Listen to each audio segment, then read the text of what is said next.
वंदी छोड़ सतगुरु रामपाल जी महाराज जी की जय हो। परमेश्वर की सभी प्यारी आत्माओं को मुझ पवन दास का सत्साई और आप सभी सत्सेवक भाई बहनों का इस 1 घंटे के 8:30 से 9:30 बजे तक के लाइव संघ का समाधान में दास तहे दिल से शुक्रिया अदा करता है कि आप सभी पुण्यात्माएं जो परम पूज्य सतगुरु रामपाल जी महाराज जी के सेवक हैं, उनके दास हैं, उनके भगत हैं, आप जी के सहयोग से और सतगुरु रामपाल जी महाराज जी के आशीर्वाद से बहुत ही अच्छा रेस्पॉन्स परमेश्वर ने प्रथम एपिसोड का दिलवाया है। ये भी हम निवेदन करते हैं, हम प्रार्थना करते हैं, हम परमेश्वर को दंडवत बारंबार विनती करते हैं कि परमेश्वर हम सभी सत्सेवक भाई बहनों पे और जितनी भी साध संगत है परमेश्वर की, उन सब पे उनकी दया बरकरार रहे, बनी रहे।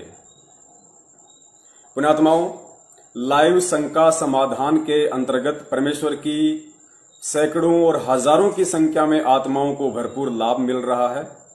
उन्हें अध्यात्म की उन अनसुनी बातों का मालूम पड़ता है, उन्हें पता चलता है जिन बातों का केवल एक सच्ची साध संगति के तहत ही मालूम पड़ सकता है, अन्यथा बहुत मुश्किल है। तो आज ये हमारा लाइव संघ का समाधान का फेसबुक के ऊपर दूसरा एपिसोड है। तो पुण्यात्माओं, हम शुरुआत करते हैं आज के दूसरे लाइव संघ का समाधान के एपिसोड की।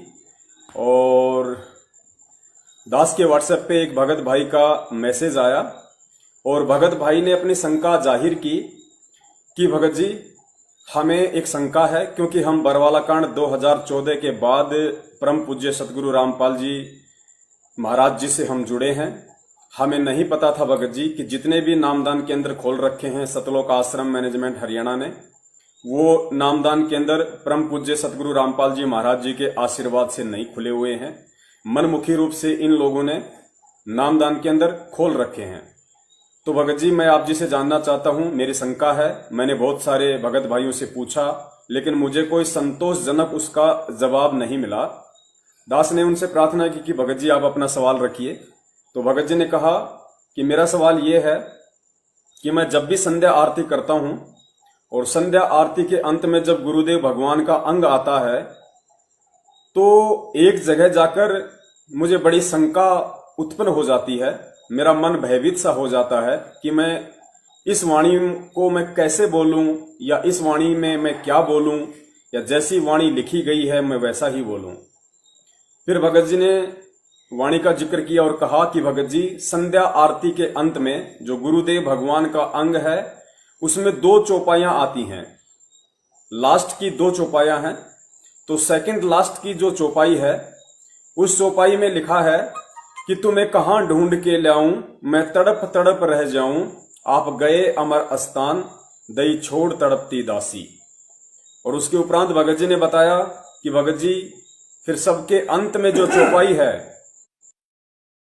कि स्वामी राम देवानंद आपकी घनी सतावे वो बातां, तेरा रामपाल अज्ञान किया सतलोक का वासी।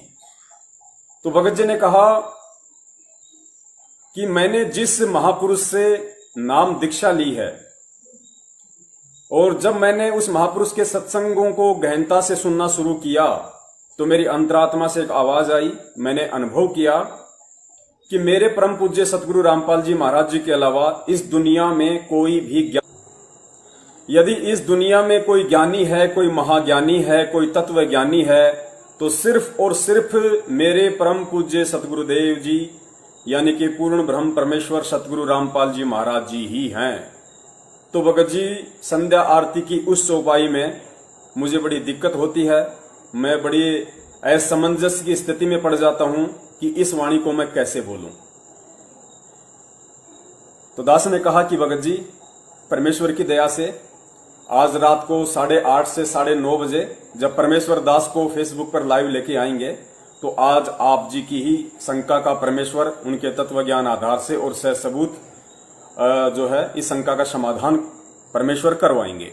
तो पुण्यात्माओं, आज की जो शंका है, या यूं कह लीजिए कि आज का जो सवाल है भगत समाज का, वो यही है कि संध्या आरती के अंत की चौपाई में हम अपने पूज्य गुरुदेव को अज्ञानी कहकर कैसे संबोधित कर सकते हैं। तो इस चीज का क्या रीजन है, इसका क्या भेद है, ये आज परमेश्वर अपने तुच्छ सत्सेवक इस पवन दास पे दया करेंगे और दास सबूत आधारित प्रमाणों के साथ भगत समाज के सामने इसको प्रस्तुत करेगा। उससे पहले दास एक छोटी सी बात आप जी को बता देना चाहता है, क्योंकि इस शंका का समाधान सतलोक आश्रम मैनेजमेंट हरियाणा या किसी भी नामदान संचालक या कोऑर्डिनेटर के पास नहीं है और ना ही हो सकता है। वैसे तो परमेश्वर ने इसी शंका का समाधान आज से लगभग 2 साल पहले YouTube पर वीडियो बनवाकर डलवा दिया था। चूंकि परमेश्वर के बच्चे हर जगह नहीं पहुंच पाते हैं, सारे प्रमाण सारे सबूत वो नहीं देख पाते हैं, तो परमेश्वर ने आज एक बार पुनः उन भगतजियों के माध्यम से अपने इस तुच्छ सत्सेवक पवन दास पे इस सेवा की दया की है। उससे पहले दास एक छोटा सा जिक्र करना चाहता है कि सतलोक आश्रम मैनेजमेंट हरियाणा और उनके पीछे लगे हुए जितने भी सेवादार लोग हैं, जो अपने आप को सेवादार कहते हैं, कोऑर्डिनेटर हैं, नामदान संचालक हैं, उन लोगों के पास इस तरह की शंकाओं का समाधान क्यों नहीं है। इसका रीजन केवल एक ही है, क्योंकि परमेश्वर की वाणी है कि सब सुमरे अपने अनुमाना तो गति लखी न जाई, कहे कबीर कृपया कर जन पर ज्यों की त्यों समझाई। यदि हर मनुष्य इस ज्ञान को अपने स्तर से सोचकर समझकर यदि अनुमान लगाता रहेगा, आइडियाज लगाता रहेगा, तो ये वाणियां कदापि समझ में नहीं आने वाली है। परमेश्वर इन वाणियों को समझने की सद्बुद्धि अपनी उसी आत्मा को बख्शीश करते हैं जो आत्मा सतगुरु को परमात्मा मानती है, उन्हें पूर्ण ब्रह्म परमेश्वर मानती है, उन्हें साक्षात कबीर परमेश्वर जी मानती हैं।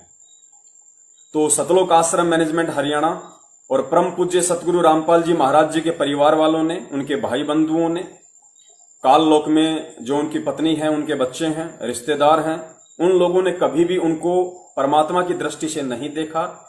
केवल उन्होंने संत रामपाल जी महाराज जी को रिश्तों के तराजू में ही आजीवन तोला, और यही वो कारण है कि वो सद्बुद्धि परमेश्वर उनको बख्शिश नहीं कर पाए जो सद्बुद्धि आज तक उनको आ जानी चाहिए थी। रीजन ये था कि सतलोक आश्रम बरवाला में एक दिल्ली से सुरेश दास जी हैं, जो पेशे से एडवोकेट हैं, वो क्रोथा कांड के मुकदमों को फेस कर रहे थे।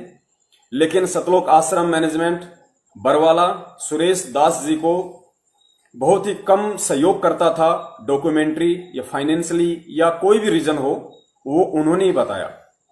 उनसे बात हुई थी तो उन्होंने बताया कि एक समय जब मैं उन मुकदमों की पैरवी करके और आश्रम में आया तो मैं बड़ा परेशान था, क्योंकि मुझे किसी भी तरह का सहयोग उन क्रोथा कांड के मुकदमों को सॉल्व करने में सतलोक आश्रम मैनेजमेंट हरियाणा यानी परम पूज्य सतगुरु रामपाल जी महाराज जी के भाई महेंद्र जी, ट्रस्टी बलजीत जी या अन्य जितने भी जो गणमान्य व्यक्ति वहां पे समझे जाते थे, बलवान जाखड़ कह लीजिए, रामकुमार ढाका जी कह लीजिए, या अन्य सतगुरु रामपाल जी महाराज जी के इस काल लोक वाले रिश्तेदार, उन्हें सहयोग नहीं कर रहे थे। तो भगत जी दुखी हारे सतलोक आश्रम बरवाला में आए।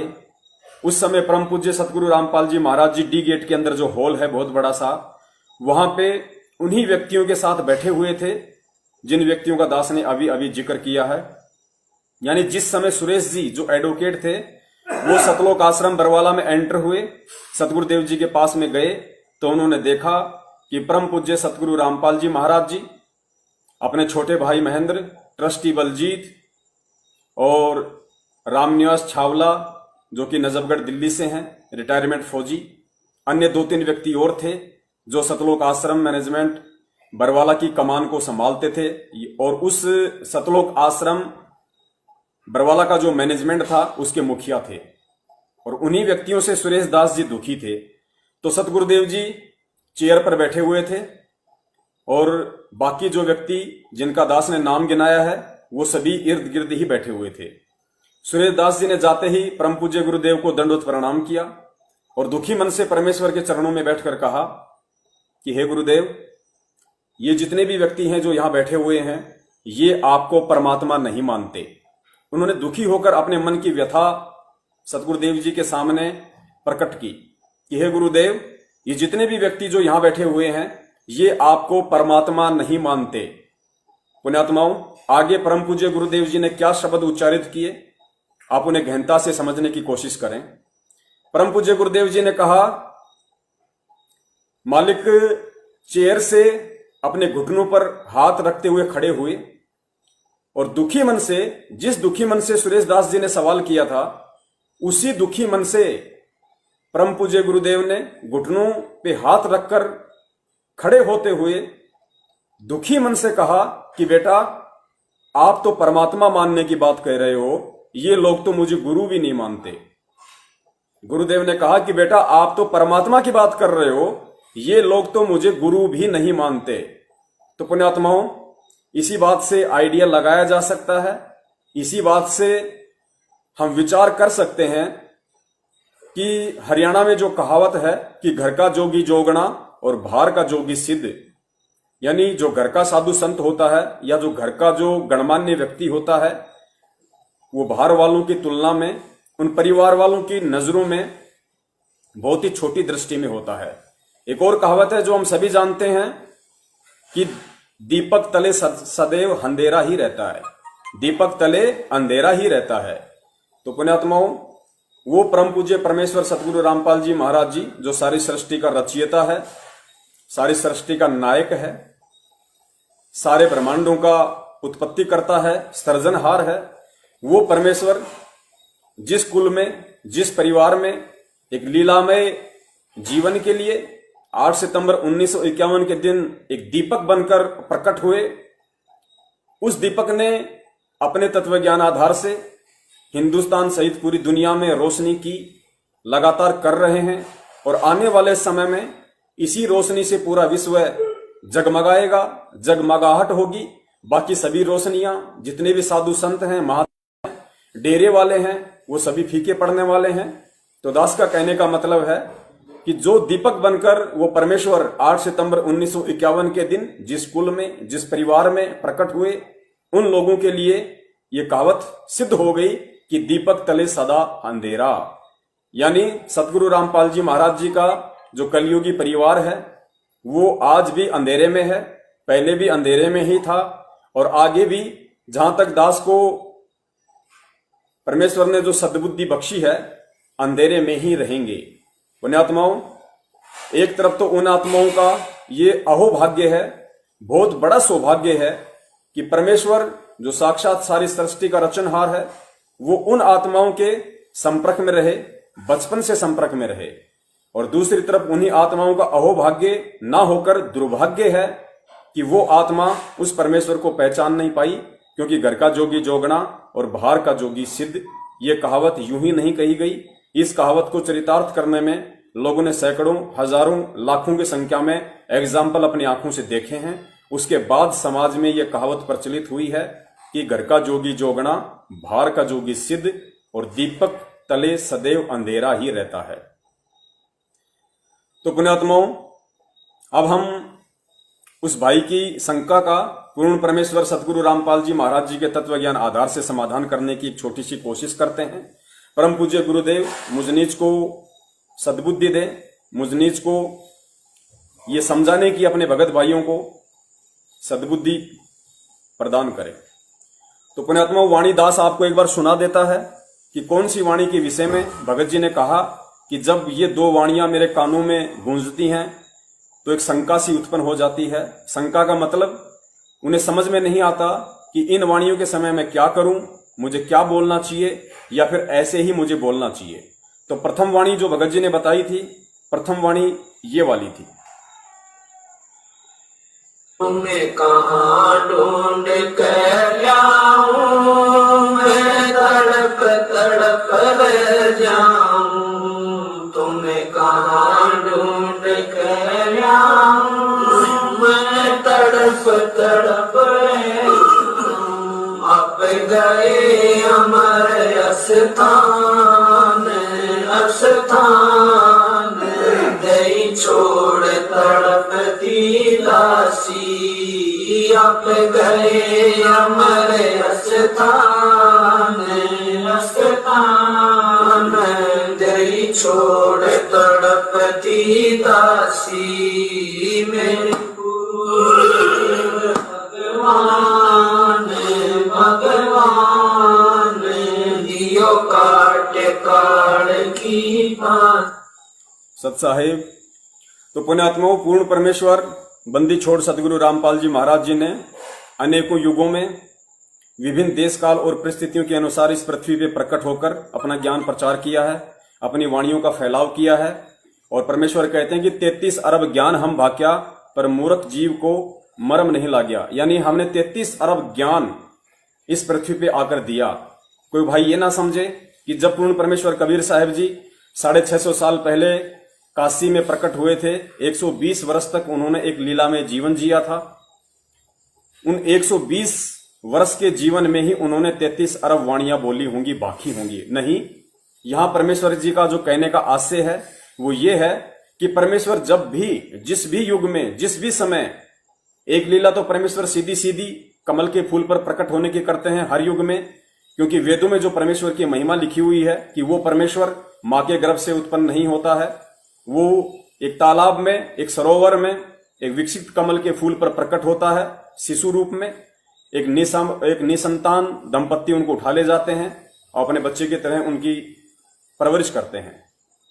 तो चारों युगों में एक एक विधि से जो प्रकट होते हैं परमेश्वर शिशु रूप में कमल के फूल पर, वो लीला चारों युगों में केवल उन्होंने इसलिए करनी पड़ी, केवल वो इसीलिए करते हैं ताकि वेदों में जो परमेश्वर की महिमा का वर्णन है वो यथावत बना रहे, लोगों का विश्वास बना रहे, और जब कभी समय आए तो परमेश्वर के द्वारा लिखवाई गई वेदों की महिमा और साक्षात परमेश्वर ने यहां आके जो उदाहरण पेश किया है, यानी थ्योरी और प्रैक्टिकल दोनों मैच करें, दोनों के दोनों मेल करें, तो जीव को अच्छे से समझ में आ जाएगा कि परमेश्वर के क्या गुण होते हैं, परमेश्वर के क्या लक्षण होते हैं, परमेश्वर मां के गर्भ से आता है या परमेश्वर स्वयंभू है, वह स्वयं प्रकट होता है।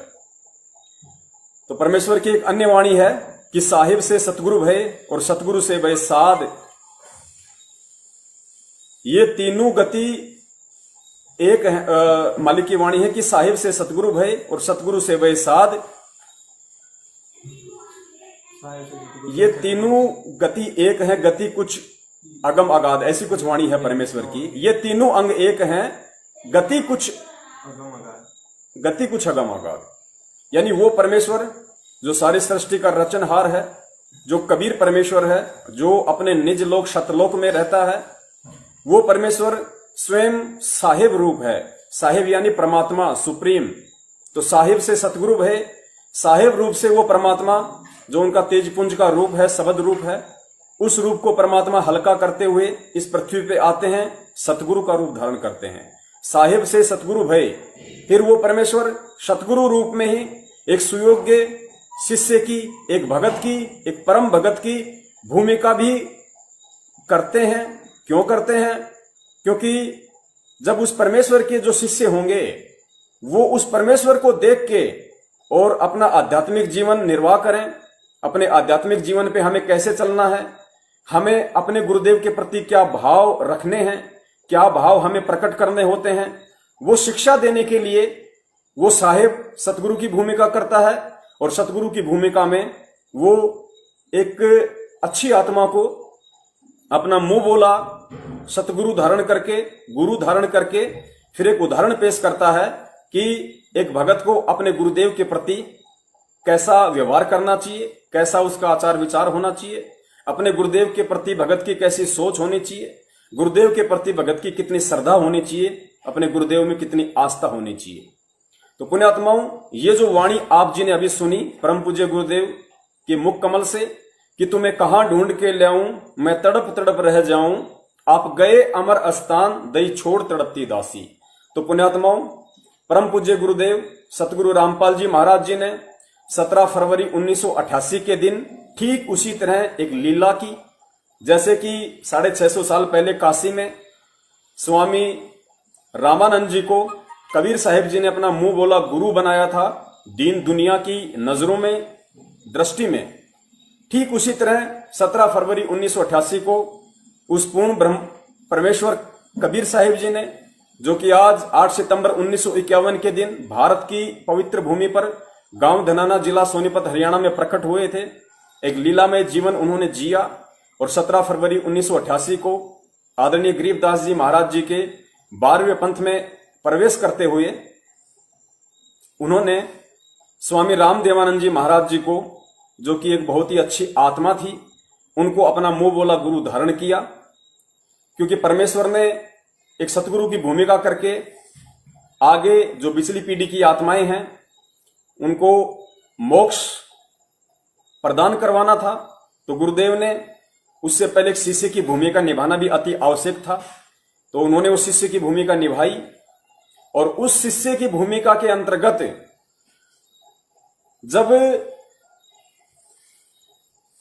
हमारे दादा गुरुदेव स्वामी रामदेवानंद जी महाराज जी का शरीर छूटा और वो सतलोक को प्राप्त हुए, उसके उपरांत ये जो शब्द है, जो अंतिम, जो गुरुदेव का अंग है, ये गुरुदेव का अंग केवल परम पूज्य गुरुदेव सतगुरु रामपाल जी महाराज जी ने अपने गुरुदेव यानी हमारे दादा गुरुदेव को समर्पित किया है। स्वयं सतगुरु रामपाल जी महाराज जी ने ही इस शब्द का निर्माण किया है, गुरुदेव के अंग का। तो अपने गुरुदेव की सतलोक प्राप्ति के बाद अपने गुरुदेव के प्रति एक भगत का क्या भाव होना चाहिए, किस तरीके से उसकी रहनी करनी होनी चाहिए, इस बात को, इस चीज को आने वाली जो पीढ़ियां हैं, आने वाला जो भगत समाज है, जो आप और हम हैं, और हजारों साल तक जो आएंगे, उन सब के लिए सतगुरु रामपाल जी महाराज जी ने एक एग्जाम्पल के रूप में पेश किया है, एक उदाहरण के रूप में पेश किया है। और परम पूज्य सतगुरु रामपाल जी महाराज जी उस भगत के रोल में, उस भगत के वेश में अपने गुरुदेव के प्रति, अपने सतगुरुदेव के प्रति ये चौपाई उन्होंने समर्पित की है और कहा है कि तुम्हें कहां ढूंढ के लाऊं, मैं तड़प तड़प रह जाऊं, आप गए अमर स्थान, दई छोड़ तड़पती दासी। कि हे गुरुदेव, आपने अपने इस शिष्य, आपने अपने भगत, आपने अपने दास, इस रामपाल दास को अकेला छोड़ दिया है। हे परमात्मा, मुझे आपकी इतनी संगति प्राप्त हुई, मैं इतने समय तक आपकी शरण में रहा, मैंने इतना सब कुछ आप जी की शरण में रह के सीखा। हे परमेश्वर, आप सतलोक को चले गए हैं और आपने अपने इस दास को, आपने अपनी इस आत्मा को इस काल लोक में अकेली ही तड़पने के लिए छोड़ दिया है।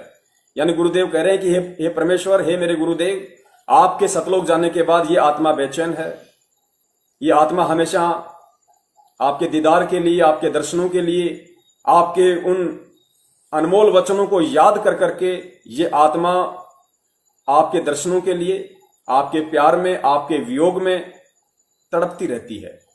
तो पुण्यात्माओं, जब ये वाणी संध्या आरती में आती है गुरुदेव भगवान के अंग में, तो दास इस समय बिल्कुल साइलेंट रहता है, दास इस वाणी को नहीं बोलता है।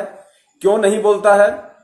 आप जी को पहले बता दिया गया है कि ये वाणी हमारे दादा गुरुदेव जी के सतलोक गमन के उपरांत हमारे जो सतगुरुदेव जी हैं, परम पूज्य सतगुरु रामपाल जी महाराज जी, उन्होंने उनके प्रति अपने भाव व्यक्त करते हुए, अपने आप को एक दास साबित करते हुए, अपने आप को एक सुयोग्य भगत सिद्ध करते हुए अपने गुरुदेव के प्रति अपने विचार, अपने आभार, अपनी श्रद्धा, अपने भाव व्यक्त किए हैं।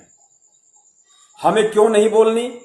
हमें इसलिए नहीं बोलनी है क्योंकि हमारे गुरुदेव पूर्ण ब्रह्म परमेश्वर, साक्षात वो कबीर परमात्मा है, साक्षात वो बंदी छोड़ है, और बंदी छोड़ ना कभी जन्मता है, ना कभी वो मरता है।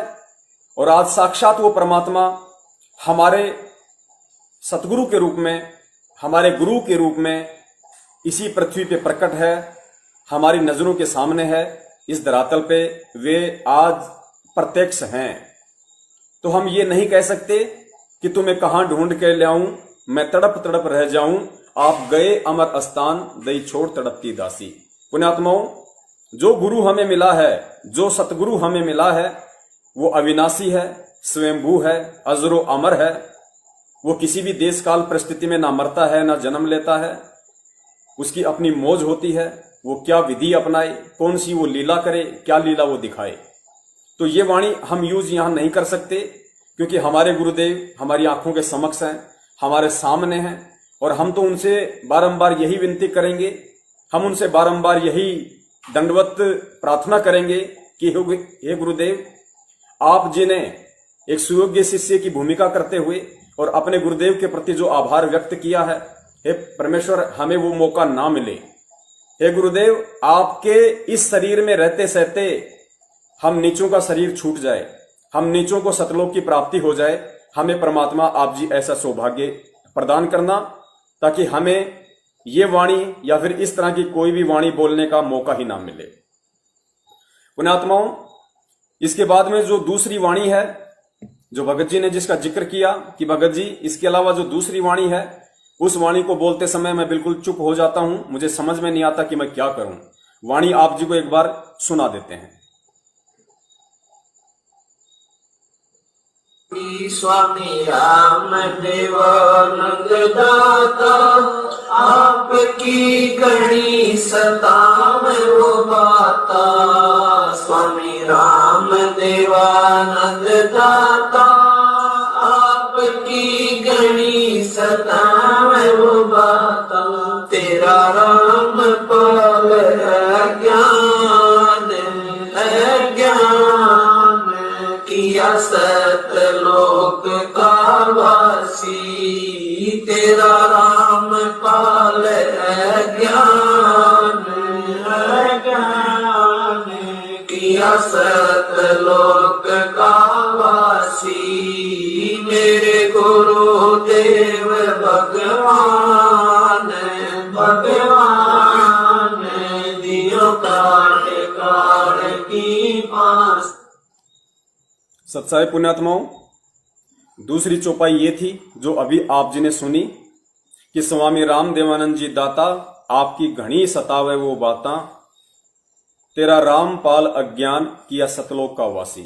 पुण्यात्माओं, इस वाणी के सरलार्थ से पहले दास आप जी को एक छोटा सा परम पूज्य गुरुदेव का वीडियो सुनाएगा 40 सेकंड का, जिसमें यह साबित होता है कि परम पूज्य गुरुदेव जो साहिब हैं, साहिब से जो एक सतगुरु की भूमिका करते हैं, जो आज हमारे सतगुरु बनकर वो भूमिका निभा रहे हैं। उसके बाद वो एक शिष्य की भूमिका करते हैं, जो कि 17 फरवरी 1988 को दादा गुरुदेव जी की शरण में आकर उन्होंने निभाई, दुनिया को दिखाई। तो वो गुरुदेव, वो परमात्मा एक सुयोग्य भगत की भी भूमिका निभाता है। ये वीडियो आप जी सुनिए स्वयं परम पूज्य गुरुदेव सतगुरु रामपाल जी महाराज जी के मुख कमल से। अब वो परमात्मा है जिसने आकर खुद यहां पर सत्संग किया और सच्चा ज्ञान दिया। वही सतगुरु है और वही आकर के यहां एक सच्चे भगत की भूमिका करते हैं। एक नेक नागरिक का अभिनय भी वही करते हैं। अपना करके खाओ, जैसे राखे भगवान न्यू रहो। ज्यादा इस दौड़ धूप माया की संग्रह करने में अपना जीवन मत नसाओ, नाश ना करो। ये एग्जाम्पल दिया दाता ने, और जो ये भी उन्होंने प्रमाणित कर दिया कि जो सच्ची लगन से मुझे बजता है, संसार की दृष्टि में बेशक निर्धन दिखा है, पर भगवान की दृष्टि में सबसे धनवान है। जय हो बंदी छोड़ की। ये परमेश्वर का एक बहुत ही अनमोल सा संदेश आप जियों तक पहुंचा है इस लाइव फेसबुक एपिसोड के माध्यम से, जो परमेश्वर ने 8:30 से 9:30 बजे रात्रि को अपने दासों को निमित्त बनाकर शुरू करवाया है। तो पुण्यात्माओं, आप जी ने देखा कि परम पूज्य सतगुरु रामपाल जी महाराज जी ठीक वही भूमिका कर रहे हैं, एक सुयोग्य शिष्य की, एक भगत की, जो आज से 650 साल पहले कबीर साहिब जी ने आदरणीय रामानंद जी को अपना मुंह बोला गुरु धारण करके की थी। पुण्यात्माओं, बीच में एक भाई का एक कमेंट्स आया था, शायद शंकरदास जी का ये कमेंट्स है, देवली टॉक से हैं। शंकरदास जी ये कहना चाह रहे हैं, या उनकी ये शंका है, शंकरदास जी कहना चाह रहे हैं कि भाई हमने तो गुरुदेव जी के मुख कमल से ये भी सुना है कि हमें आदरणीय गरीबदास जी महाराज जी की वाणियों में फेरबदल नहीं करना है। ये उनके आदेश थे, हमें उनकी किसी भी वाणी में फेरबदल नहीं करना है। पुण्यात्माओं, बिल्कुल सही बात है, सवाल होने चाहिए। इसीलिए परमेश्वर ने दया करके ये लाइव शंका समाधान का प्रोग्राम रखवाया है। और हमने पहले ही कहा था कि जितनी हमें परमेश्वर सद्बुद्धि देंगे और जितना हमें सही सही ज्ञात होगा उतना हम अवश्य बताएंगे। पुण्यात्माओं, शंकर जी की बात बिल्कुल जायज है, मैं उनके सवाल का सम्मान करता हूं, उनकी भावनाओं का मैं सम्मान करता हूं, तो बीच में थोड़ा सा इस टॉपिक पे भी जिक्र करना अति आवश्यक है। पुण्यात्माओं, परम पूज्य गुरुदेव सतगुरु रामपाल जी महाराज जी ने सत्संगों में जिक्र किया है। दास आपको उनका ये सत्संग भी सुनाएगा। परमेश्वर की दया से दास के पास उनका ये वीडियो, उनका ये जो सत्संग है वो भी दास के पास उपलब्ध है, क्योंकि पुण्यात्माओं वो परमेश्वर अंतर्यामी है और परमात्मा को इस बात का अच्छे से पता है कि जब मेरा दास फेसबुक पर लाइव आएगा तो कौन कौन से सवाल भगत समाज के द्वारा खड़े किए जाएंगे, कौन कौन सी शंकाएं भगत भाइयों के द्वारा जाहिर की जाएगी, तो मेरे दास को किसी भी प्रकार की कोई समस्या पैदा ना हो, तो परमेश्वर वो सारे सबूत इकट्ठे करवा देते हैं। पुण्यात्माओं, पहले सुनिए आप जी वो ऑडियो जो शंका हमारे शंकर दास जी ने व्यक्त की है।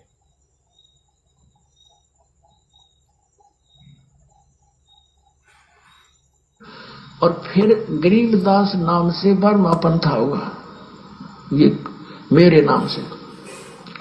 उसमें मेरी महिमा की वाणी को मैं यथार्थ रूप में प्रकट करवाऊंगा, और वो वाणी इतनी प्रसिद्ध नहीं होएगी, लोग उसको छेड़छाड़ नहीं करेंगे। और गरीबदास ने आदेश दे दिया था उस लिखने वाले को कि जो मैं बोलूं उतना ही लिखेगा, और इसमें कोई छेड़छाड़ करेगा उसकी दुर्गति हो जाएगी। तो गरीबदास पंथ में ये धारणा गजब की बना रखी थी। समझ माई मारे क्यों कर रखा था यू काम। सबकी ये धारणा थी कि मालिक की वाणी में जैसा भी बोल रखा है ऐसा ही लिखना, देश में एक भी अक्षर में फेरबदल कर दी तो उसकी कईयों के साथ ऐसी घटना घट गई थी, वो छेड़ा नहीं करते। इसमें परमात्मा ने गाली तक दे रखी है इन नकली पंथों को और इस काल को, जो मैं बोल नहीं सकता। और वो भी लिखनी पड़ी ने, उसमें फेरबदल नहीं कर सके क्योंकि वीरान माटी हो जाती, इनकी भगवान का आदेश था। तो इस कारण से गरीबदास की वाणी को किसी ने छेड़ा नहीं है। एज इट इज मात्रा है वो मात्रा नहीं लिखी, उन्होंने परिवर्तन नहीं किया। और ये कारण ये था कि कहीं इसमें भी गड़बड़ कर दे, नालायक आके न कहेगा बेराज से नहीं। तो कहा कि 12वें पंथ में प्रगट हो वाणी। तो पुण्यात्माओं, जैसा कि शंकर भगत जी का अभी अभी कमेंट्स आया था, और परमेश्वर ने बिल्कुल उन्होंने जो सवाल किए वो जायज था, क्योंकि उन्होंने यही सत्संग मालिक का अवश्य सुना होगा, और यह सत्संग दास के पास भी उपलब्ध था।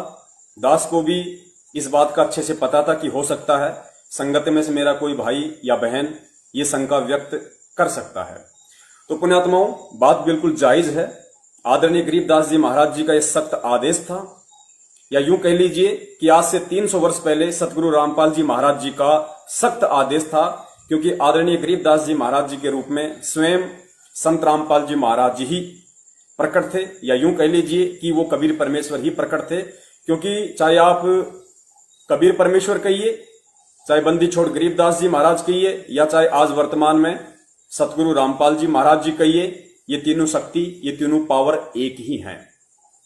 रूप अलग थे, देश काल और परिस्थिति के अनुसार ज्ञान देने का उनका तरीका भिन्न भिन्न था, बाकी तीनों शक्ति एक ही थी। तो परमेश्वर का ये स्वयं का ही आदेश हम मान के चलते हैं, ये स्वयं उस परमात्मा का ही आदेश था कि मेरे द्वारा लिपिबद्ध करवाई गई वाणियों में कोई भी छेड़छाड़ ना करे, और ना ही होने चाहिए, वरना दुर्गति होंगे ही होंगी।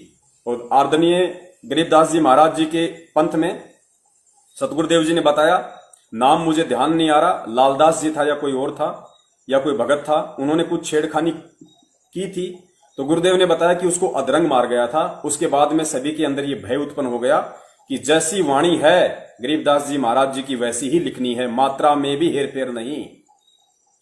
और ये क्यों, ये गुरुदेव ने बता ही दिया, क्योंकि यदि वो परमात्मा ऐसा आदेश देके नहीं जाते, और यदि वो झटका उस समय उन आत्माओं को नहीं देते, और यदि उस समय के आत्माओं में भय उत्पन्न नहीं होता, तो जिस प्रकार 650 साल पहले कबीर परमेश्वर ने आदरणीय धर्मदास जी के माध्यम से जो कबीर सागर को लिपिबद्ध करवाया था, और कालांतर में नकली कबीर पंथियों ने मनमुखी रूप से जैसा उन वाणियों को समझा, अपने अनुभव अनुसार उनमें फेरबदल किया, तो परमात्मा ने इसी दृष्टिकोण से कि आज संत गरीबदास जी के रूप में जो मैं ये इस वाणी को लिपिबद्ध करवा रहा हूं, ये वाणियां 300 साल बाद, सन 1997 के बाद जो बिजली पीढ़ी की हंस आत्माएं आएंगी, और जब मैं जाऊंगा उस समय, तो यही वो मुख्य वाणियां होंगी, यही वो भक्ति का आधार होगा जो उन पुण्यात्माओं को मैं मेरा मोक्ष मार्ग समझाऊंगा।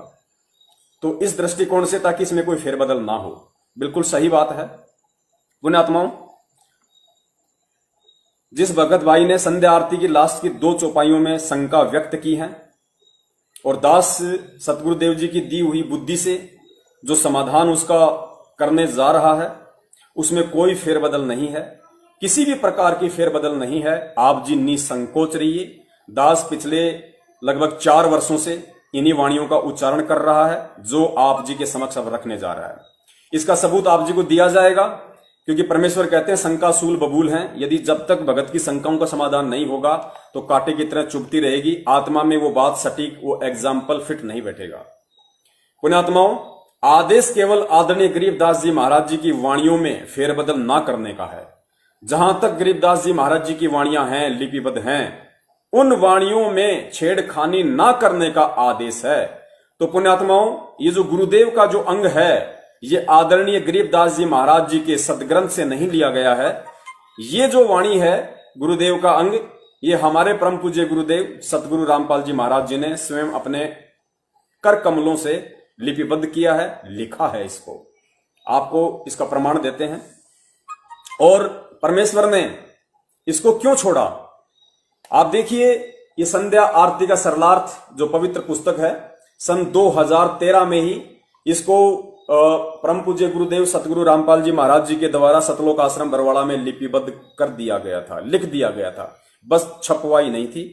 छपवाने का जो फायदा है वो सतलोक आश्रम मैनेजमेंट हरियाणा ने सन 2016 में उठाया और संगत में ये भ्रमणा फैला दी कि गुरुजी ने हिसार जेल से इसका अनुवाद करके भेजा है। जबकि आप इसकी भूमिका पढ़ेंगे शुरू में, तो सन 2013 में ही गुरुदेव ने इसको आश्रम में लिख दिया था। तो पुण्यात्माओं, इस पुस्तक के पेज नंबर 189 189 पे परम पूज्य गुरुदेव सतगुरु रामपाल जी महाराज ने स्पष्ट लिख रखा है कि मेरे गुरुदेव भगवान के सरलार्थ की आवश्यकता नहीं है। पुण्यात्माओं, इस बात को गहनता से समझने की कोशिश करना। गुरुदेव कह रहे हैं कि मेरे गुरुदेव भगवान के सरलार्थ की आवश्यकता नहीं है, यह तो अपने आप ही सरल है। पुण्यात्माओं, ये कितनी सरल है, ये कितनी साधारण है, क्योंकि तत्वदर्शी संत के चाहे मुख कमल से बोले गए शब्द हों या चाहे उनके कर कमलों के द्वारा लिपिबद्ध किए गए शब्द हों, उनका एक गहरा रहस्य होता है, सांकेतिक होते हैं। उनको समझना आम जीव के बस की बात नहीं है। तो पुण्यात्माओं, गुरुदेव ने जो बात कही है कि मेरे गुरुदेव भगवान के सरलार्थ की आवश्यकता नहीं है, यह तो अपने आप में ही सरल है। पुण्यात्माओं, यदि यह गुरुदेव भगवान का अंग इतना ही सरल होता तो आज लाखों भगत आत्माओं को संध्या आरती के अंत में शंका उत्पन्न नहीं होती। वो मन मार के डरते हुए ये वाणी ना बोलते कि तेरा रामपाल अज्ञान किया सतलोक का वासी। तो पुण्यात्माओं, ये बेहद ही जटिल है, ये बिल्कुल भी सरल नहीं है। ये परमेश्वर ने इतना ज्ञान देने के बाद आप और हम आत्माओं के दिमाग की परीक्षा लेने के लिए, आप और हम आत्माओं का अपने गुरुदेव के प्रति क्या भाव है, क्या श्रद्धा है, हम उनके सत्संगों की गहराई को, उनके संकेतों को, हम उनके कोड वर्डों को समझने के लायक हुए हैं या नहीं हुए हैं, इस बात की परीक्षा के लिए परम पूज्य गुरुदेव सतगुरु रामपाल जी महाराज जी ने इस वाणी का सरलार्थ नहीं किया और मात्र यही लिखकर छोड़ दिया कि मेरे देव गुरु भगवान के सरलार्थ की आवश्यकता नहीं है, ये तो अपने आप में ही सरल है। तो ये जो अंग है, ये आदरणीय गरीबदास जी महाराज जी की वाणियों का संग्रह नहीं है, अतः हम इसमें किसी भी प्रकार की कोई छेड़खानी नहीं कर रहे हैं। यानी गरीबदास जी महाराज जी की वाणियों के साथ में कोई छेड़खानी नहीं है। ये हमारे परम पूज्य गुरुदेव जी के द्वारा लिखा गया है और परम पूज्य गुरुदेव जी ने इन वाणियों में छेड़छाड़ करने के लिए ही ये शब्द लिखे हैं, अपने बच्चों के भाव जानने के लिए, उनके श्रद्धा जानने के लिए, कि मेरे ज्ञान को ये कितना समझ पाए कि भाई मैं अपने गुरुदेव के प्रति अपने विचार व्यक्त कर रहा हूं।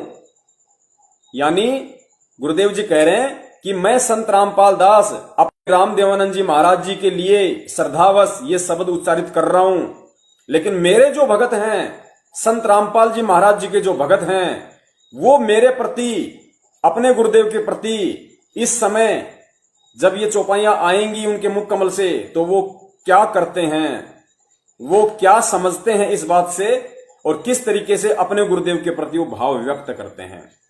तो पुण्यात्माओं, दास जो प्रथम चौपाई है, तो पुण्यात्माओं बीच में थोड़ा सा नेट डिस्कनेक्ट हो जाता है, जिस वजह से थोड़ा अवरोध उत्पन्न हो जाता है। तो ये हमारे विवेक की परीक्षा है पुण्यात्माओं, ये हमारे विवेक की परीक्षा है कि हम अपने गुरुदेव को कितना जान पाए। सतगुरु रामपाल जी महाराज जी ने अपना जो मुंह बोला सतगुरु धारण किया था, वो सतलोक को प्राप्त हुए। तो उनके वियोग में एक संदेशा देने के लिए भगत समाज को और अपने गुरुदेव जी के प्रति क्या भाव होने चाहिए, क्या श्रद्धा होनी चाहिए, उस बात को जग जाहिर करते हुए, उस बात को प्रदर्शित करते हुए आप और हम आत्माओं के लिए ये सतगुरुदेव जी की तरफ से आदेश है, ये निर्देश है कि तुमने क्या करना है। तो पुण्यात्माओं, दास उस वाणी के समय बिल्कुल चुप रहता है, क्योंकि मेरे जो गुरुदेव हैं वो स्वयं साक्षात कबीर परमात्मा हैं। वो आज इस पृथ्वी पे प्रकट हैं। उनकी मर्जी, वो 1 सेकंड में सतलोक चले जाते हैं, 1 सेकंड में वहां से वापस भी आ जाते हैं, अन्य लोकों में भी चले जाते हैं। उनकी मौज, उनकी मर्जी। वो राजा हैं, वो शहंशाह हैं, वो जगत गुरु हैं, वो तत्वदर्शी हैं, वो सारे ब्रह्मांडों के पिता हैं, मालिक हैं। उनकी मर्जी पुण्यात्माओं। तो किसी भी देश काल परिस्थिति में वो मरते नहीं हैं, वो जन्मते नहीं हैं। तो इस वाणी का यूज इस कलयुग की पिछली पीढ़ी वाले हम जीव आत्माएं यदि करती हैं तो ये हमारी अज्ञानता का प्रमाण होंगी। फिर आगे कहा गया कि तेरा रामपाल अज्ञान किया सतलोक का वासी। पुण्यात्माओं, दास इस वाणी में जो बोलता है, लास्ट की वाणी में जो गुरुदेव अपने गुरुदेव के लिए बोल रहे हैं कि स्वामी राम देवानंद जी दाता आपकी घनी सतावे वो बातां, आपका रामपाल अज्ञान। अपने गुरुदेव को कह रहे हैं कि आपका ये तुच्छ रामपाल दास तो अज्ञानी है। पुण्यात्माओं, सर्वज्ञानी होने के बावजूद, महाज्ञानी होने के बावजूद वो परमेश्वर अपने गुरुदेव के समक्ष अपने आप को छोटा साबित कर रहा है, प्रदर्शित कर रहा है। इसको कहते हैं असली भगत की भूमिका। जो भूमिका परमेश्वर अपने हाथ में लेते हैं, जो रोल, जो एक्टिंग वो दुनिया का सबसे बड़ा कलाकार अपने हाथ में लेता है, उसको 1000% पूरा करता है। लोग धोखे में रह जाते हैं कि एक्टिंग कर रहा है या असलियत में कर रहा है। पुण्यात्माओं, एक फिल्म बनाने के लिए एक प्रोड्यूसर एक एक्टर को एक नकली रोल 2 करोड़ रुपए में उसको खरीदता है, और उस 1 करोड़ 2 करोड़ रुपए के लिए वो एक्टर अपनी पूरी जान झोंक देता है कि ये 3 घंटे की फिल्म कहीं बर्बाद ना हो जाए, कहीं ये मार्केट में पिट ना जाए। तो पुण्यात्माओं, विश्व की सबसे बड़ी जो आध्यात्मिक फिल्म है वो परम पूज्य सतगुरु रामपाल जी महाराज जी, इस सदी के जो महान नायक हैं, वो आए हुए हैं, प्रकट हैं ये फिल्म बनाने के लिए। वो भगत का रोल भी कर रहे हैं। तो पुण्यात्माओं, सारे रोल वो परमेश्वर स्वयं ही करता है। बीच में थोड़ा नेट फिर से डिस्कनेक्ट हो गया था, जिस वजह से दास थोड़ा सा डिस्टर्ब हो गया। तो पुण्यात्माओं, दास एक बार अपना नेट चालू कर लेता है। अभी तो दूसरे भगत जी का था, चलने तो भाई।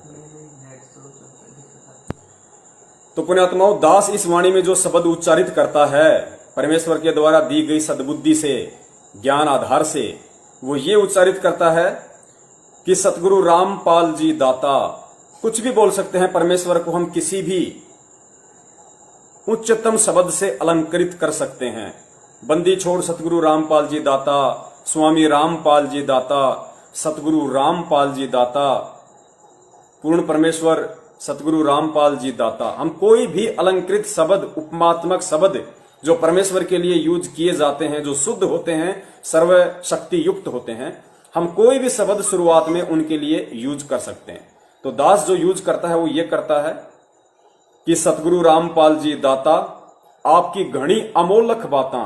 दास ये नहीं कहता कि आपकी घनी सताव है वो बातां, क्योंकि हमारे परमेश्वर साक्षात पृथ्वी पे प्रकट हैं। अनमोल ज्ञान उन्होंने हमें दे दिया, सताने का कोई जिक्र ही पैदा नहीं होता। हमें तो खुशी होनी चाहिए, जो आदरणीय गरीबदास जी महाराज जी ने कहा था, खुशी जाहिर करते हुए कि हम सूते चादर ताण, हमें कोई टेंशन नहीं, कोई फिक्र नहीं, हमें सच्चा भगवान मिल गया, सच्चा सतगुरु मिल गया, उस सतगुरु के रूप में सच्चा भगवान मिल गया।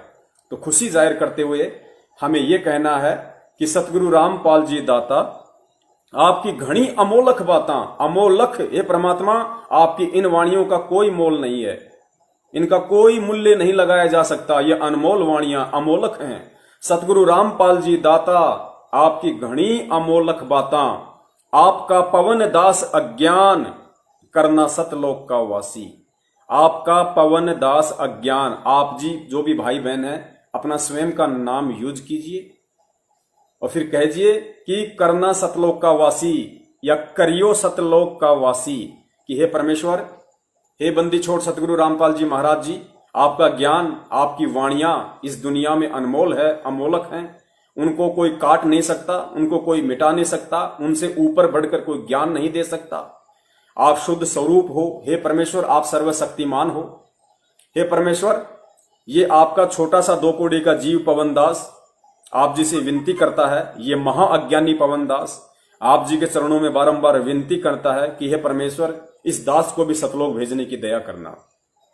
तो वाणी यही बोलते हैं कि सतगुरु रामपाल जी दाता, आपकी घनी अमोलक बातां, आपका पवन दास अज्ञान, करियो सतलोक का वासी। तो पुण्यात्माओं, इस तरह फिर ये वाणी संपूर्ण हो जाती है और अपने सतगुरुदेव जी के प्रति हमने हृदय से जो भाव प्रकट करने थे वो प्रकट हो जाते हैं और इसी से परमेश्वर प्रसन्न होंगे, इसी से परमेश्वर खुश होंगे। और यही वो कारण था जिस परमेश्वर ने शुरुआत से लेके इस पुस्तक में नित्य नियम का पूरा अनुवाद किया। कहीं भी ये नहीं कहा कि इस अंग के अनुवाद की कोई आवश्यकता नहीं है। फिर असुर निकंदन रमैणी संपूर्ण अनुवाद किया। कहीं भी ये नहीं कहा कि इसका अनुवाद करने की आवश्यकता नहीं। फिर संध्या आरती का अनुवाद किया, लेकिन अंत में कह दिया, लिख दिया कि गुरुदेव भगवान का अंग तो वैसे ही सरल है, इसके अनुवाद की कोई आवश्यकता नहीं है। यह परमेश्वर ने एक रिक्त स्थान छोड़ा था, एक संकेत छोड़ा था आप और हम जीवों के लिए कि देखें मेरे बच्चे मेरे से ज्ञान लेने के उपरांत कितना समझ पाते हैं इस ज्ञान को और मुझे, और मेरे प्रति उनके कितने भाव हैं, किस तरह से वो अपने भाव अपने गुरुदेव के प्रति जग जाहिर करते हैं, वो प्रकट करते हैं। तो उम्मीद करता हूं उस भाई की शंका का समाधान हो गया होगा। जितनी दास को परमात्मा ने सद्बुद्धि बख्शिश की थी, उतना दास ने जी जान लगा के शंका का समाधान करने की परम पूज्य गुरुदेव सतगुरु रामपाल जी महाराज जी के आशीर्वाद से कोशिश की है। उम्मीद करता हूं दास सफल हुआ होगा। 10 मिनट इस प्रोग्राम के शेष हैं। कुछ वाणियां आप जी को परमेश्वर की ओर सुनाते हैं, जिससे कि हम भगत आत्माओं का जो विश्वास है वो सतगुरुदेव जी के ऊपर, इस भक्ति मार्ग के ऊपर दृढ़ होगा कि हमें जो सतगुरु मिला हुआ है, जो गुरु मिला हुआ है, वो कोई साधारण जीव नहीं है, स्वयं साक्षात कबीर परमेश्वर हैं। सुनिए, परमेश्वर अपने आप को छुपाते हुए कितने संकेत कर रहे हैं कि 12वें पंथ में परमात्मा खुद ही आए, लेकिन वो अपने आप को छुपाते हैं। एक संकेत दे दिया परमात्मा ने ये कहकर कि अपने आप को छुपाते हैं। यानी सतगुरु रामपाल जी महाराज जी जो कहते हैं कि परमात्मा ना आए तो इस दास को भेज दिया, तो वहां छुपा गए अपने आप को इस वाणी के अनुसार। ये संकेत है गुरुदेव का उन ज्ञानी आत्माओं के लिए जिन्हें सतगुरु की चाह है, जिन्हें सतलोक की चाह है। और एक दूसरी वाणी में तो परमात्मा ने तोड़ पाड़ दिया, पुण्यात्माओं तोड़ ही पाड़ दिया, स्पष्ट बोल दिया परमेश्वर ने। तो पहले सुनिए ये वाणी जिसमें परमेश्वर कह रहे हैं कि परमात्मा अपने आप को छुपाते हैं।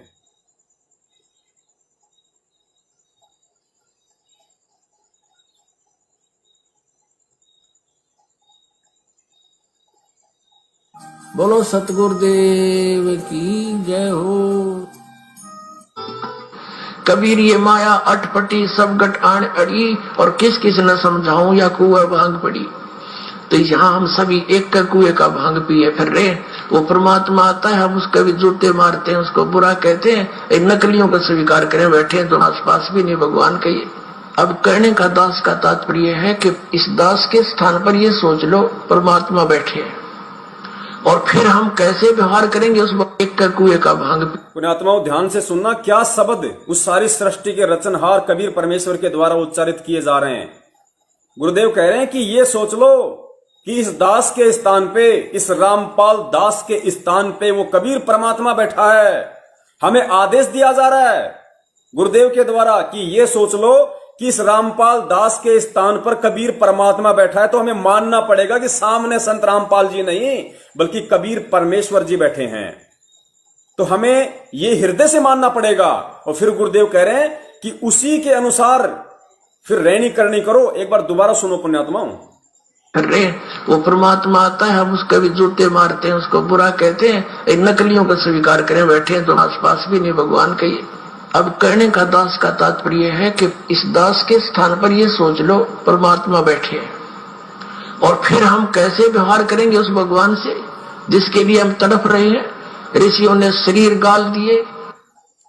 गुरुदेव कह रहे हैं कि ये सोच लो कि इस दास के स्थान पे परमात्मा बैठे हैं कबीर जी, और फिर तुम कैसा व्यवहार करोगे जिस भगवान की प्राप्ति के लिए ऋषि मुनियों ने शरीर गाल दिए।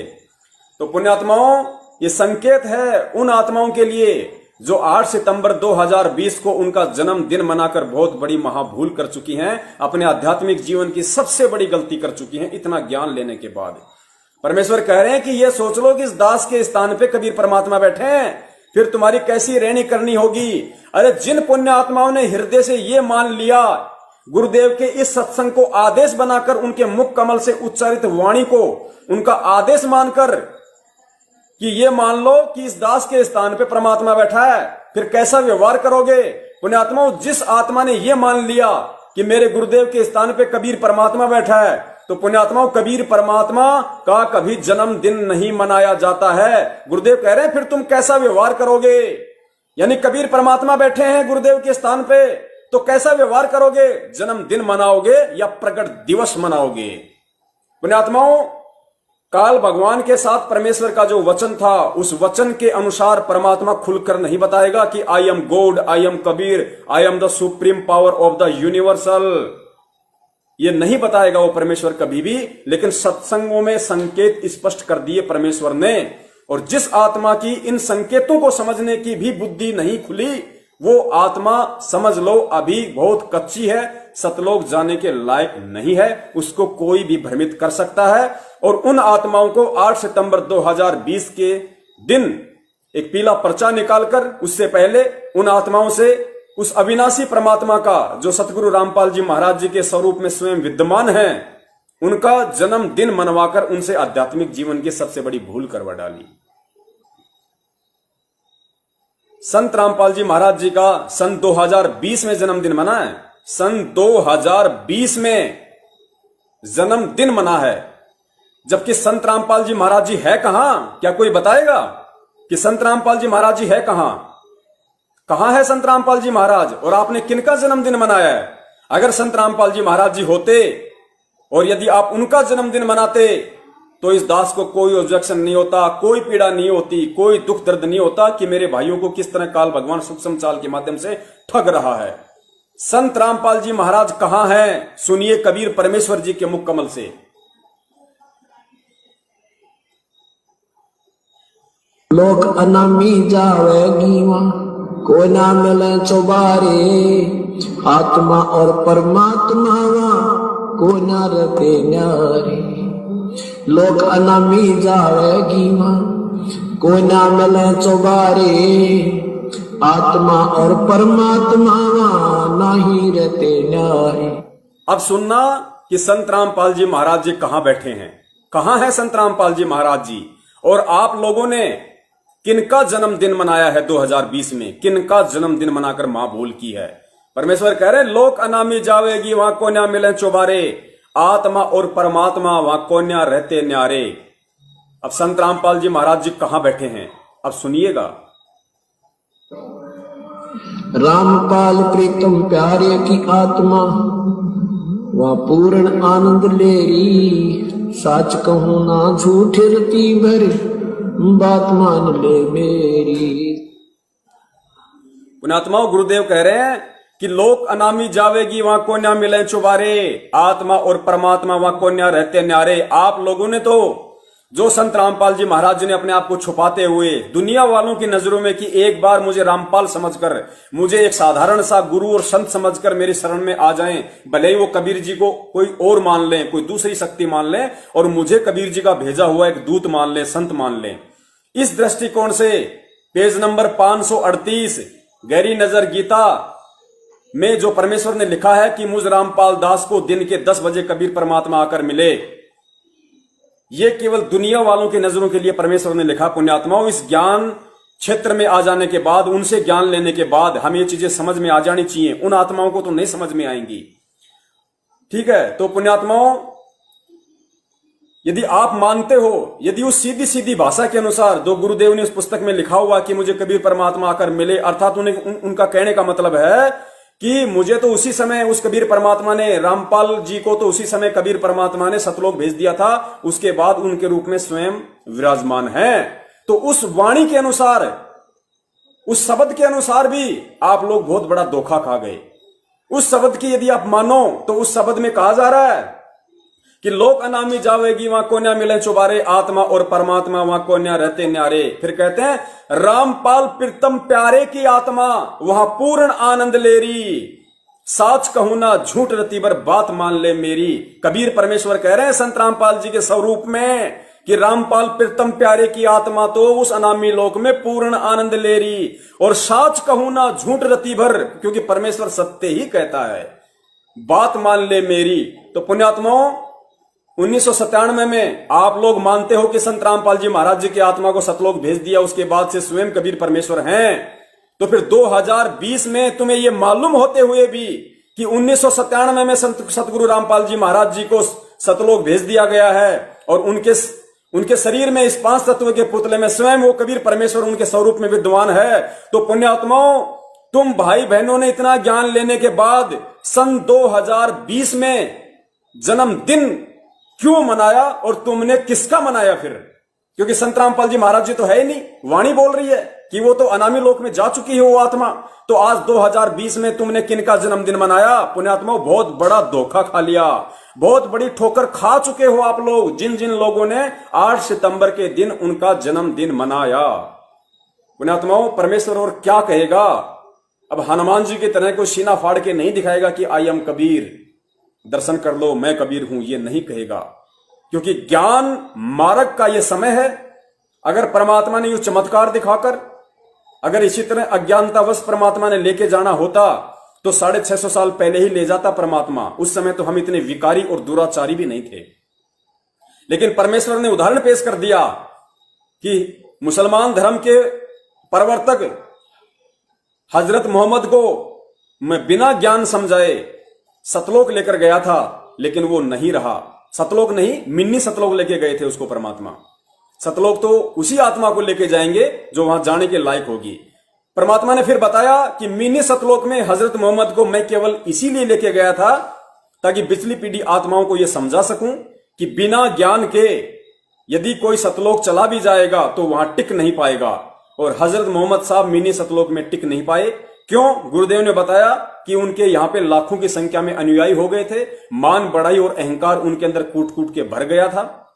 इस वजह से सतलोक में वो नहीं टिक पाए, मिनी सतलोक में, और यहां वापस आने की उन्होंने जिद की और उनको वापस मुझे छोड़ना पड़ा। तो पुण्यात्माओं, ये पिछली पीढ़ी का समय परमेश्वर ने हम आत्माओं को शिक्षित करके, विज्ञान देके, हमें केवल ज्ञान आधार से सतलोक ले जाने के लिए आए हैं, ये चमत्कार दिखा के नहीं। और पुण्यात्माओं, आप लोगों ने 2020 में फिर किसका जन्मदिन मना लिया? अरे एक आत्मा के 2 पति होते हैं। पुण्यात्माओं, लाइट चली गई है, दास मोबाइल की ऑन करता है। तो पुण्यात्माओं, दास को लगता है टाइम भी हो गया होगा, इसीलिए हो सकता है परमेश्वर ने कि भाई ये घंटा बहुत होता है, इससे ज्यादा का समय उचित नहीं है, क्योंकि ये तो लगातार चलना है सतगुरुदेव जी की दया से। तो हम कोशिश करेंगे कि हम 1 घंटे तक ही रहें, क्योंकि पुण्यात्माओं दास थोड़ा भावित हो जाता है, क्योंकि परम पूज्य गुरुदेव ने इतने अकाट्य सबूत दे रखे हैं अपने दास को। दास से रहा नहीं जाता कि सारा सब कुछ आज ही खोल के बता दूं मेरे भाई बहनों को, लेकिन मालिक की जो मर्जी, हमें तो उनके अनुसार ही चलना पड़ेगा। तो दास की ये गलती थी, जो दास 9:30 से शायद ऊपर हो चुके हैं, दास ने हिमाकत की। तो दास अपने परम पूज्य गुरुदेव सतगुरु रामपाल जी महाराज जी से इस दुस्साहस के लिए, इस घटिया कर्म के लिए दास उनसे दंडवत क्षमा याचना मांगता है। और परमेश्वर दया करें, आज का जो टॉपिक था, आज की जो शंका थी, वो परमेश्वर ने पहले ही पूरी करवा दी है, उसका समाधान परमात्मा ने करवा दिया है। दास निवेदन करेगा आप सभी भाई बहनों से, जितना हो सके, जहां जहां हो सके, आप जी इस वीडियो को शेयर करें, ताकि वो परमेश्वर की पुण्य आत्माएं जो अभी आध्यात्मिक ज्ञान से अनभिज्ञ हैं, क्योंकि सतलोक आश्रम मैनेजमेंट हरियाणा के द्वारा खाली जल्दबाजी में अपने धार्मिक धंधे के विस्तार के लिए जल्दबाजी में खाली उनको नाम दीक्षा दिलवा दी जाती है ताकि ज्यादा से ज्यादा लोग जुड़ेंगे तो फिर पैसा आएगा, ज्योति के नाम पे, पाठ के नाम पे, दान के नाम पे। उनका स्वार्थ है केवल भगत समाज से पैसा ऐंठना। उनका ये कोई मकसद नहीं है कि लोग इस ज्ञान से परिचित हों, क्योंकि गुरुदेव ने तो हजारों बार कहा है कि पुण्यात्माओं, इस ज्ञान को एक बार सुनो, 100 बार सुनो, 1000 बार सुनो, डीवीडी ले लो, चिप ले लो, पुस्तकें पढ़ो, और जब तुम्हें संपूर्ण ये ज्ञान हो जाए अच्छी तरीके से, उसके बाद ही तुम नाम दीक्षा लो। कोई जल्दबाजी नहीं है। जिस दिन से तुम ये ज्ञान सुनना शुरू कर दोगे, जिस दिन से आप ये पुस्तक पढ़ना शुरू कर दोगे, उसी दिन से वो परमात्मा कबीर जी आपके साथ है। आपका बाल विवाह का नहीं होने देगा। यदि बाल विवाह का हुआ तो आपके हित में होगा, दोबारा से आपको मानव जन्म देगा। तो घबराने की कोई जरूरत नहीं है। आप जी पहले ज्ञान को आधार बनाइए, ज्ञान को समझिए। फिर गुरुदेव ने कहा कि नाम दीक्षा लेने के बाद यदि आपको जरा सा भी शंका, जरा सी भी किसी भी प्रकार की कोई शंका या त्रुटि अपने गुरुदेव में या इस आध्यात्मिक मार्ग में नजर आती है, तो फिर गुरुदेव ने कहा कि तुम परमात्मा की शरण से दूर हो जाओगे, तुम्हारा नाम खंडित हो जाएगा। तो मैनेजमेंट को इन बातों की कोई परवाह नहीं है। उन्हें केवल जल्दबाजी में नाम दीक्षा दिलवाकर अपना धार्मिक धंधा आगे से आगे जो है बढ़ाते रहना है। और हमारी ये कोशिश रहेगी कि उन पुण्यात्माओं तक जो जल्दबाजी में या किसी हारी बीमारी के कारण या किसी देखा देखी के कारण या संपूर्ण ज्ञान ना होकर, अच्छी तरीके से परमेश्वर के सत्संगों को आधार ना बनाकर, जो इन नामदान केंद्रों से, इन फर्जी नामदान केंद्रों से जो आत्माएं जुड़ रही हैं, उन आत्माओं तक ये हमारे शंका समाधान के लाइव वीडियो ज्यादा से ज्यादा जाएं। इसके लिए दास प्रार्थना करेगा, आप जी जितना हो सके उतना शेयर करें। हमें ना किसी से डरना है, ना हमें किसी से घबराना है, क्योंकि परमेश्वर कहते हैं कि संत सोई जो भय ना आणे। गुरु जी कहते हैं भगत सोई जो भय ना आणे, यानी भगत वो होता है जिसके हृदय में जरा सा भी भय नहीं होता है, क्योंकि भगत हमेशा सत्य के रास्ते पे चलता है और सत्य के रास्ते पे चलने वाले के साथ में सत्यवादी परमात्मा होता है, और जिसके साथ परमात्मा होता है उसको भय नहीं होना चाहिए। बंदी छोड़ सतगुरु रामपाल जी महाराज की जय हो। सत साहेब बोलो सतगुरुदेव की जय हो।